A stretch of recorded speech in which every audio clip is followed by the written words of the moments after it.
Hello दोस्तों, नमस्कार। स्वागत है आपके अपने यूट्यूब चैनल अनसुने किस्से और कहानी में। मैं लेके आया हूँ एक बार आपके लोगों के लिए एक और नई कहानी। ये कहानी सोहन की है। सोहन कहता है कि जब मैं एक बार रात को ट्रेन में सफ़र कर रहा था तो मेरे साथ एक बहुत डरावना अनुभव हुआ था मुझे, और मैं उस डरावने अनुभव को भूल नहीं पाया आज भी। वो कहता है कि यह बात दिसंबर 2022 की है। मैं अपने गांव शामली से पुरानी दिल्ली अपने घर लौट रहा था। ट्रेन के आखिरी डिब्बे में सफ़र कर रहा। ट्रेन वैसे तो रात 8 बजे चली थी, लेकिन रास्ते में इतनी बार रुकी कि बागपत पहुंचते पहुंचते रात के 11 बज चुके थे। सर्दियों की रात, और उस रूट पर इतनी देरी से चलने वाली ट्रेन में वैसे भी लोग कम ही सफ़र करते हैं। ऊपर से ज़्यादातर सवारी बागपत से पहले ही उतर चुकी थी। उस ट्रेन के डिब्बे में अकेला ही सफ़र कर रहा था। हर डब्बा लगभग खाली। मेरे डिब्बे में मैं और एक आदमी, वह शुरू से ही कंबल ओढ़े सोया हुआ था। मैंने उसका चेहरा नहीं देखा, लेकिन उसकी मौजूदगी से डर थोड़ा कम लग रहा था, और कम से कम पूरी ट्रेन में मैं अकेला नहीं था। बागपत से निकलने से कुछ देर बाद ट्रेन लौनी के आसपास आकर अचानक रुक गई। मैंने खिड़की से बाहर देखा। चारों तरफ खूब अंधेरा, ना कोई मकान, ना कोई लाइट, ना कोई आवाज़, बस सन्नाटा। मैंने मोबाइल देखा। रात के 11 बजकर 3 मिनट। और तभी मेरे बगल वाली सीट से अजीब सी हरकत हुई। वह आदमी एक झटके में उठकर बैठा, कंबल को रेल के फर्श पर फेंका और अपना सिर गोल गोल घुमाने लगा, ऐसे जैसे उसकी गर्दन में हड्डियां ही नहीं हो। आंखें वाइट हो गई। उसका चेहरा इतना भयानक कि जिसे देखते ही आदमी को डर क्या होता है पता चल जाए। पूरे शरीर में सिहरन दौड़ गई। मैं डर के मारे उठकर गेट की तरफ भागा, लेकिन जाते जाते एक नज़र उस पर पड़ गई। वह नज़र मेरी रूह को जमा गई। वो इंसान नहीं था। वह मुझे देख रहा, मानो अभी मेरे पे झपटा मारेगा।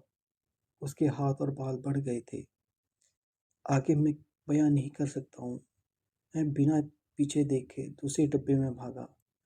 दूसरा डब्बा भी पूरी तरह खाली। अचानक ट्रेन चल पड़ी। मैं और डर गया। तीसरे डिब्बे में भागा। वहां मुझे दो आदमी बातें करते दिखे। मैं उसके पास पहुंचते ही जैसे टूट सा गया। एक ने पूछा, अरे भाई क्या हुआ, इतना क्यों घबराए हो? मैंने कांपती आवाज में पूछा, क्या आप भूत प्रेत मानते हो? दोनों ने बिना हंसे सीधे हाँ में सिर हिला दिया। एक बोला, भाई हम तो रोज इसी ट्रेन में घर जाते हैं, यहाँ ये आम बात है।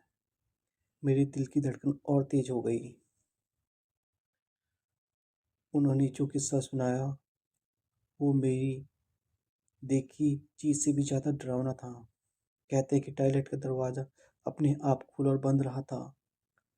टॉयलेट का दरवाजा खोल कर देखा तो वहां कोई नहीं था, और फिर एक लंबा चौड़ा आदमी सिर्फ लुंगी पहने दो सीटों पर पैर रखे बिल्कुल स्थिर खड़ा था, और बिना पलक झपकाए घूर रहा था, मानो जैसे अभी खा जाएगा।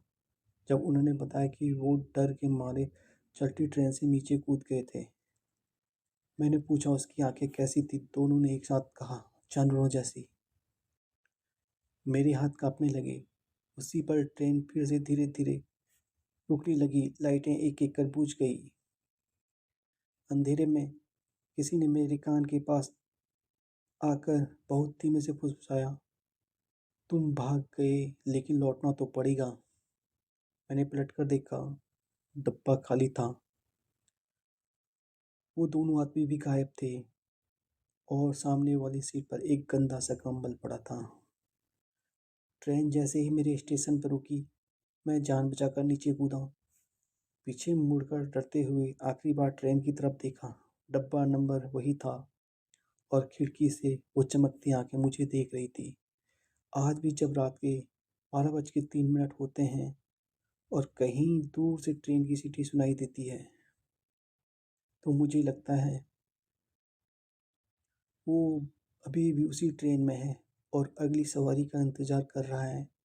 और हाँ, मुझे लगता है वो 2 आदमी भी इंसान नहीं थे, भूत ही थे और शायद उसी डिब्बे के आस-पास अगली सवारी का इंतज़ार करते हैं। और सच बताऊँ तो मैं अब ट्रेन से सफ़र नहीं करता हूँ। इस सफ़र का इतना खौफ़ मेरे अंदर है, बता नहीं सकता। बस इतना ही कहूँगा, आप भी कभी रात में अकेले ट्रेन में सफ़र मत करना, कहीं वो आपको भी ना दिख जाए।